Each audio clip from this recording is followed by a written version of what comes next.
Eli joukkorahoitushan käsitteenä oli aika uusi vielä siinä vaiheessa, ja joukkorahoitus muutenkin jakautuu 4 tämmöiseen kategoriaan. Ja viestinnällinen haaste oli siinä, että pystytään kertoa, miten me oikeasti tehdään.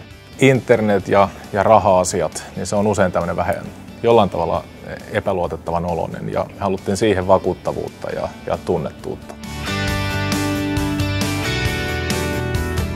Eli meillä oli haasteena tässä joukkorahoitusilmiön tuntemattomuus.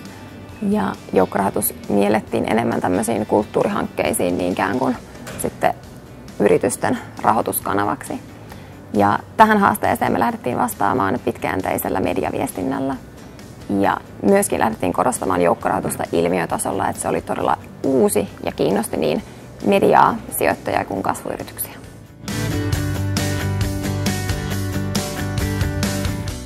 Jos kyllähän me ollaan saatu tosi paljon näkyvyyttä ja vakuuttavuutta tämän yhteistyön kautta. Esimerkkinä voi sanoa, että Red Herring-listauksen me ollaan 100 lupaavimman kasvuyrityksen joukossa Euroopassa, ja me ollaan myös vakuuttavin ja suurin toimija Pohjois-Euroopassa.